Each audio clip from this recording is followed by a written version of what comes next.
저희 애들을 보니까 제 딸이 지 애기들을 키우는데 이제 아장아장 걸어다니는 애기에게 야, 저기 가서 휴지 가져와라. 휴지 쩔쩔쩔쩔 가가지고 휴지 가져오고, 야 기저귀 갈 테니까 네 기저귀 가져와. 그러면은 또 쩔쩔쩔쩔 가가지고 또 기저귀 가져오고, 이제 기저귀를 갈아주고 나서 휴지통에 갖다 버려. 그러면 또 쩔쩔쩔쩔 가가지고 또 휴지통에 버리고, 아주 잔심부름을 열심히 시킵니다. 그러면 애기는 또 엄마가 시키는 대로 또 심부름을 열심히 합니다. 엄마가 다 할 수 있는 거잖아요. 응? 엄마가 휴지도 가지고 올 수 있고 가서 기저귀도 가지고 올 수 있고, 엄마가 다 할 수 있는 일인데 아기에게 시켜요. 왜 그러죠? 훈련이죠. 어렸을 때부터 훈련을 시키는 것입니다. 또 큰애는 또 큰애답게 또 훈련을 시키고, 또 학교를 다니면 학교에 다니는 아이의 나이에 맞게, 또 청년이 되면 또 청년에 맞게, 청년이 되면 이제 나라를 지켜야 된다. 그래서 군인으로 불러서 훈련을 시킵니다. 또 직장에 들어가게 되면 그 직장에서 원하는 사람이 있습니다. 이력서를 보고 면접을 하고, 또 그에 맞는 또 일거리를 주고 직분을 주고, 그래 그 사람에게 맞는 일들을 시키게 되는 것이죠. 세상 모든 일들이 다 사람이 하는 일들입니다. 건축하는 일도 그렇고, 정책을 세우는 일들도 그렇고, 또 소소한 어떤 일들을 하더라도 다 사람이 하는 일들인데, 거기에 필요한 사람을 뽑는 거죠. 그 일에 합당한 사람, 또 그 일을 잘할 사람을 뽑아서 그 일을 맡겨서 일을 하게 합니다. 그래서 세상이 돌아가는 것이죠. 하나님의 일도 그렇습니다. 성경을 보면 이 세상 모든 만물을 다 만드시고 천지 만물을 창조하시고, 또 세상을 운행해 나가시면서 적재적소에 필요한 사람들을 부르세요. 그래서 아브라함부터 시작해서 하나님께서는 계속 사람을 부르셔서 쓰시는 것을 보게 됩니다. 하나님께서 찾으실 때 주여 내가 여기 있나이다, 나를 보내소서 하고 순종하고 나가는 이사야도 있고, 하나님이 부르실 때에 하나님 저는 못하겠습니다 하고 반대 방향으로 도망가다가 물고기 뱃속에 들어갔다 나온 요나도 있고, 하나님의 말씀에 순종하여 귀하게 쓰임받는 사람도 있지만 또 하나님 말씀에 불순종하는 사람도 있죠. 예수님이 부르셨을 때도 마찬가지죠. 제자로 부름을 받아서 열심히 충성하는 제자들이 있는가 하면은, 그러나 또 유다처럼 예수님을 배신하는 사람도 있습니다. 예수님께서 추수할 밭은 휘어졌는데 추수할 일꾼이 없다. 하나님의 일을 할 일들이 많은데 하나님의 일꾼이 없다 하는 것입니다. 사람은 많은데 막상 무슨 일을 하려고 보면 사람이 없어요. 제가 구세군 봉사도 지금도 몇 자리 남았더라고요. 이 큰 교회에 성도 수가 뭐 몇천 명이라고 하는데 왜 이렇게 없을까? 또 교사 모집을 합니다 하고 매주마다 광고를 해요. 할 수 있는 분들이 많이 계실 텐데 그 10명도 안 되는 인원수 교사를 왜 지원을 안 할까 하는 그런 생각도 들고, 물론 못해서 못하는 분도 계시겠지만은 그러나 할 수 있는 여러 가지 여건 조건 다 가지고 있음에도 불구하고 안 하는 분들은 왜 안 할까? 계속 매주마다 애기들이 재롱 부려가면서 선생님으로 와주세요, 쉬해버릴 거야 막 그러면서까지 교사를 찾는데 왜 교사를 지원을 안 하실까? 오늘 본문 말씀을 보면 이스라엘 백성들과 암몬 족속들 간에 전쟁이 일어나게 됩니다. 이스라엘은 늘 약자지요. 숫자적으로도 그렇고 전쟁 능력으로 봐도 늘 약자가 이스라엘이지요. 그런데 지금까지 지내온 것을 보면은 약한 이스라엘인데 늘 이기면서 왔어요. 그 이유는 하나님께서 함께 하셨다는 거죠. 그래서 하나님께서 늘 함께 하셨을 때 이겼고 불순종할 때 졌고, 그게 과거의 교훈이지 않습니까? 애굽에서 탈출할 때부터 그 홍해를 건너 광야 생활, 또 가나안 땅에 들어와서 여호수아 시대에 정복했던 그 모든 과정들 속에 언제나 말씀에 순종했을 때 기적이 일어나고, 말씀대로 했을 때 정복하고 승리했죠. 그러나 불순종하고 죄 지으면 실패하고 전쟁 나고 죽고, 그게 과거로부터 배우는 영적인 교훈이에요. 그런데 또 막상 문제를 딱 당하면 사람들은 하나님을 찾기보다는 또 세상을 의지하고 세상적인 방법으로 나가려고 하는 그런 모습들이 많이 있습니다. 안타깝죠. 과거에 다 교훈적으로 주신 말씀들이 있는데 그 말씀을 따르지 않습니다. 이스라엘 백성들, 물론 다른 민족에 비하면 적은 수지만 그러나 또 몇백만 명 있잖아요. 몇백만 명. 출애굽할 때 약 300만 명 나왔으니까 어쨌든 최소한 300만 명 이상은 되잖아요. 그 많은 인원수 가운데 나라를 지키기 위해서, 나라를 구하기 위해서 나서는 사람이 이렇게도 없을까? 오늘 말씀에 보면 입다라고 하는 사람을 찾아내는데, 그 입다는 기생의 아들이다. 그래서 본처 자녀들이 이 기생의 아들을 쫓아내지요. 이복 형제인데 너는 기생의 아들이니까 너하고 우리하고는 형제가 될 수 없다. 그래서 쫓아냈어요. 그래서 산속에 들어가서 생활을 하다가 또 이방인 지역에 들어가서 잡류, 깡패 조직에 들어갔다, 그런 뜻입니다. 그래 인생을 막 사는 그런 사람으로 전락을 해버린 것이죠. 근데 전쟁 났는데 그 전쟁터에서 나를 따르라 하고 나서는 사람이 아무도 없는 거예요. 네, 그 300만 명이나 되는 그 많은 사람들 속에서 하나님, 제가 하나님의 일을 하겠습니다, 손 들고 나오는 사람이 없어요. 주는 것만 받아 먹겠다는 거죠. 주는 복만 받고, 땅 기업으로 나눠지면 땅만 받고. 하나님께서 입다를 부르시죠. 입다의 형편을 보면, 사람의 눈으로 보면은 입다는 지도자감이 아니죠. 기생의 아들이요, 사람들로부터 따돌림을, 형제로부터 따돌림을 받았죠. 또 깡패 조직 속에 들어가 생활을 하고 이방인 지역에 들어가서 그저 밑바닥 생활을 하고 있는 사람이지요. 여러분, 그런 사람 데려다가 나라의 지도자 삼을 수 있을까요? 지금 여야 난리잖아요. 그런 지금만 싸우는 게 아니라 옛날부터 싸웠어요. 옛날부터. 저 어렸을 때도 보면 신민당, 공화당, 누구 물러가라, 누구.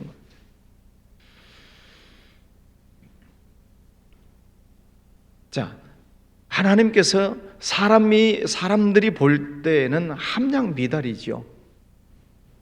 출신이 그렇고 또 지금 생활하는 것도 이방인 지역에 들어가서 깡패들 속에 놀고 있는 그 사람은 우리가 볼 때는 저 사람은 지도자감이 아니다는 거죠.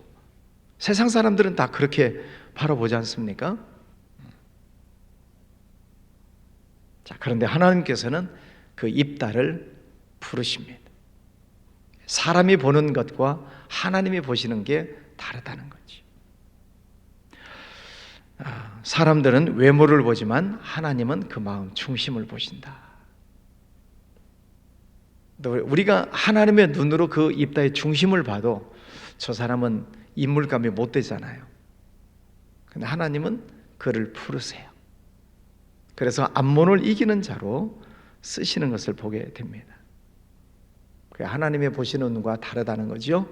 그래서 여러분, 다른 사람을 보실 때 겉으로 보고 판단하지 마시고 누구든지 저 사람도 하나님이 쓰실 사람이다. 지금 쓰임을 받고 있는 사람뿐만 아니라 지금은 쓰임을 받고 있지 않더라도 저 사람도 언젠가는 하나님이 쓰실 사람이다. 그렇게 생각하면 모든 사람들이 다 귀하게 보이잖아요. 내 속에서 판가름 해버리는 것이 아니라 하나님이 쓰시면 쓰시는 거죠. 네, 하나님이 쓰시면 쓰시는 것입니다. 저도 그래요.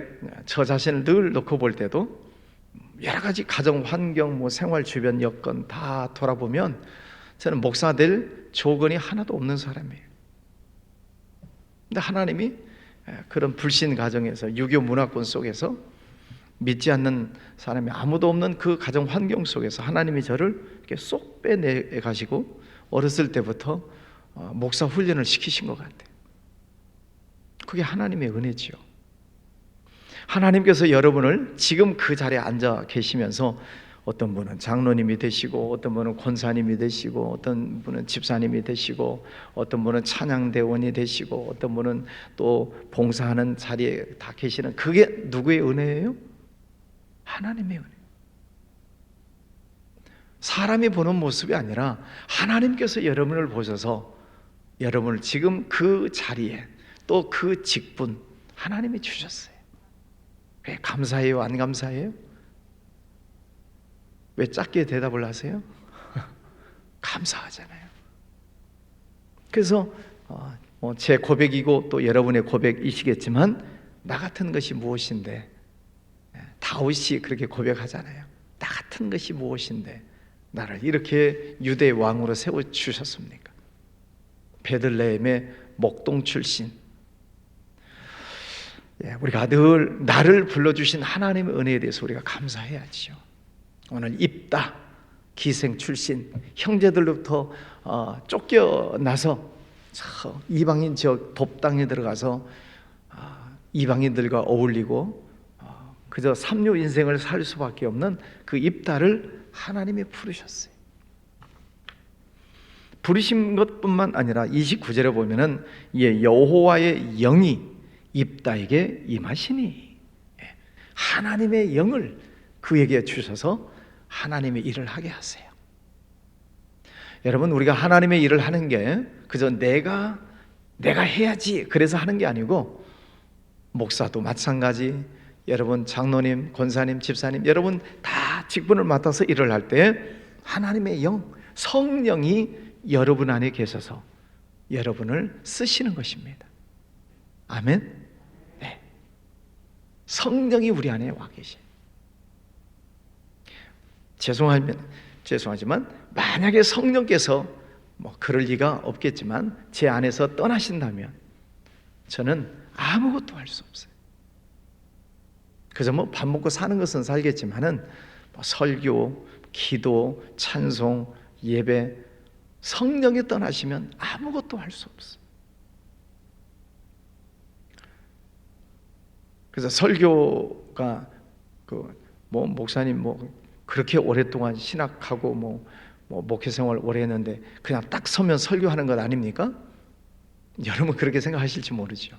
경험이 많은데, 벌써 수십 년 경험이 있는데 그냥 성경책 딱 주면 설교하는 것 아닙니까? 그렇게 생각하실지 몰라요. 경험을 내세우자면 그럴 수 있죠. 그런데 그 경험 더하기 성령의 은혜가 아니면은 설교할 수가 없어요. 왜? 성령께서 말씀을 생각나게 해주셔야 되고, 또 말씀을 짜 맞춰 주셔야 되고, 성령께서 역사하셔야 설교 준비도 할 수 있고 설교도 할 수 있는 것이지, 성령이 나가버리시면은 할 수가 없어요. 여러분도 마찬가지예요.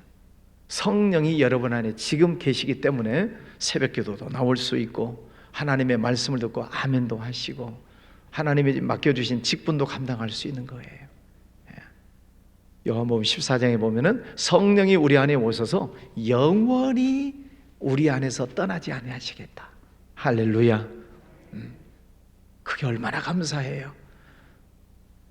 그러면 성령이 내 안에서 영원히 계시겠다고 하면, 그럼 우리가 늘 잘하고 좋은 것만 하고 칭찬받을 일만 하고 그래서 그런가요? 아니요. 실수할 때도 있고 잘못할 때도 있고 하나님 말씀인 줄 알면서도 못하는 때도 있고, 부족한 때가 많아요. 그럼에도 불구하고 하나님은 우리를 떠나지 않으세요. 깨닫게 하시죠. 계속 깨닫게 하시고 또 생각나게 하시고 또 그것을 돌이키고 바른 길로 가게 하시고 또 성령 충만한 그런 일꾼이 되기를 하나님이 원하시지요. 그래서 하나님이 늘 성령으로 우리 안에 오셔서 우리의 삶을 지켜주시고 곁길로 빠지지 않도록 또 생각나게 하셔서 바른 길로 가게 하시고, 그게 성령 하나님이시죠. 오늘 입다, 그렇게 형제들에게 따돌림 받았고 저 이방인 지역에 도망가서 불량배들과 어울려서 살았던 그 사람이지만 하나님의 영이 그 안에 임하시게 되니까 그가 사사가 됩니다. 사사, 나라를 구원하는 장군, 왕의 역할, 왕은 아니지만 왕의 역할을 하는 그런 사사가 됩니다. 지도자가 되었다, 그런 뜻입니다. 하나님이 그와 함께 하시니까 암몬과의 싸움에서 이기죠. 33절에 20성읍을 치고 그들을 항복을 받았다. 하나님께서 쓰시는 큰 위대한 지도자로 쓰셨다 하는 것입니다. 자, 여기까지 생각하면 입다가 얼마나 감사해요. 그죠? 감사하죠. 자, 그런데 그 전쟁을 할 때에 하나님께서 이기게 하시면 우리 집에서 제일 먼저 환영하기 위해서 나오는 사람을 하나님께 번제로 드리겠습니다. 그리고 전쟁에서 이기고 돌아오는데 외동딸이 춤을 추면서 나와요. 번제, 진짜로 죽였냐 아니면 살았냐, 이 문제예요. 이제 어떤 학자들은 말은 그렇게 했지만 사실은 살았다, 이제 그런 얘기를 하는 사람들은 이런 의미예요. 제 아들을 나라에 바쳤습니다. 군인으로 보내면서 나라에 바쳤습니다. 또 저도 어렸을 때 저희 부모님이 너는 절에다가 바쳤다 그러더라고요. 부모님. 왜 딸이 많은 집에 아들이 나서 하여튼 무병장수하게 오래 살라고 그러셨는지 네 이름을 절에다가 걸어놓고 늘 스님들이 저를 위해서 기도해 주셔가지고 제가 목사가 됐잖아요.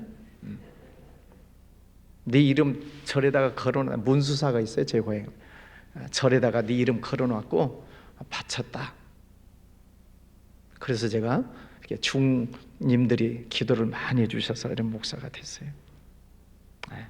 절에다가 바쳤다. 또 저희 아들이 태어났잖아요. 너는 하나님께 내가 바쳤어. 그렇죠. 하나님께 바쳤다. 이제 이런 의미로 학자들이 해석을 하는 사람들은 입다의 딸이 살았을 것이다. 마음으로 바쳤어요. 너는 평생 하나님의 일을 하는 사람이다라고 이야기를 하고, 또 반대로 번제물로 드리겠나이다. 이 번제물은 진짜로 죽이는 것이다. 또 이렇게 해석을 하는 분들이 있어요. 근데 오늘 문맥상으로 보면은 그 말이 맞는 게, 이 입다는 이방인 돕 지역에 가서 그 이방 문화를 배워요. 당시의 고대 근동 지역의 이 문화는 인신제사가 있어요. 인신제사, 사람을 불에 태워 죽이는 그런 제사 방법들이 그 주변 민족들에게 있었어요. 몰렉 제사, 자식을 불 가운데로 지나가게. 그래서 그 입다가 그 이방 문화, 이 인신 제사를 지내는 것을 배웠을 것이다. 그리고 와서 자기 딸을 그렇게 번제물로 드렸을 것이다 라고 해석을 하는 학자들이 있는데, 자, 여기서 우리가 중요한 것은 살았냐 죽었냐 이것보다도 이 서원이라고 하는 것을 함부로 해서는 안 된다는 것입니다. 조건을 내세우는 거죠. 이 전쟁에서 이기게 하시면 이것을 바치겠습니다. 하나님은 로또 복권 당첨되게 하시면 제가 이렇게 하겠습니다. 어떤 조건을 내세우는 그런 서원은 안 된다는 거죠. 하나님께서 주시는 말씀을 가지고 우리가 서원하고 기도해야지, 인간적인 감정, 인간적인 환경 상황 속에서 감정적으로 나오는 서원은 이렇게 잘못된 서원을 할 수 있다 하는 것을 교훈으로 주시는 것입니다. 그래서 여러분들이 하나님 앞에 하나님 제가 무엇을 하겠습니다, 하나님 이것 하겠습니다 라고 서원을 하는 것이 있다면 다시 한번 돌아보셔야 돼요. 이게 하나님이 주시는 감동이냐 아니면은 내 속에서 나오는 즉흥적인 충동적인 서원이냐. 충동적 인간적 서원이라고 하면은 이런 잘못된 결과를 낳을 수 있다는 거죠. 하나님께서 이 입다와 함께 하셨죠. 하나님의 영, 성령이 함께 하셨어요. 그러면 모든 삶 속에서 늘 성령께 질문하고 기도하고 성령이 감동 주시는 대로 따라가면 이런 실수를 안 하지요. 여러분, 성령 하나님이 여러분 안에 계심을 믿습니까? 네. 그러면 늘 성령께 기도하세요. 성령 하나님 어떻게 할까요? 성령님 지혜를 주세요. 성령님 잘 구분할 수 있는 능력을 주세요. 늘 기도하시고 감동 주시는 대로 또 생각나게 하시는 대로 그 말씀을 따라 살 때 우리의 실수를 줄이지요. 실수 없는, 결점 없는 삶이 아니라 실수를 줄이는 것입니다. 자, 오늘 우리의 형편사정, 사람의 눈으로 보는 것이 아니라 하나님이 나를 부르시는 그 하나님의 은혜에 감사하고, 자꾸 내 형편 상황 이런 것 따지지 마시고 하나님이 나를 부르실 때 나는 언제든지 아멘 하겠습니다. 네, 하나님 나를 써주시니 감사합니다. 그런 마음으로 하나님 앞에 쓰임받는 여러분 삶이 되시기를 주 여러분을 축원합니다. 기도하겠습니다. 거룩하신 아버지 하나님 감사합니다. 오늘도 귀한 아침을 날아가여 주셨습니다. 매일 주님 앞에 나와 말씀 듣고 기도하게 하시고 또 하나님의 뜻을 깨닫게 해주시니 감사합니다. 아버지 하나님, 세상적으로 볼 때 똑똑하고 잘난 사람만 쓰시는 것이 아니라 여러 가지 부족하고 연약해도 성령께서 그와 함께 하시면 나라를 구하는 지도자가 되는 것을 봅니다. 아버지, 부족함이 많은 저희들을 불러주셔서 감사합니다. 하나님의 일을 하는 일꾼으로 세워주시니 감사합니다. 늘 겸손하게 엎드려 하나님 앞에 충성하고 헌신하고 하나님 부르심 앞에 언제나 아멘하고 달려나가는 주의 백성들 되게 하여 주옵소서. 하나님의 나라를 구하고 하나님의 나라를 확장해 나가는 귀한 일꾼들 모두 되게 하여 주시옵소서. 오늘도 하루 종일 주님과 함께 동행하며 승리의 삶을 살기 원합니다. 아버지는 추운 날씨에 또 봉사하는 이들 건강을 지켜주시고 또 우리에 대한 작은 충성 헌신을 통해서 많은 어려움 속에 있는 우리 이웃들에게도 사랑이 잘 전달될 수 있도록 은혜 베풀어 주시옵소서. 주와 함께 동행하기를 원하옵고 예수님 이름으로 기도하였습니다. 아멘.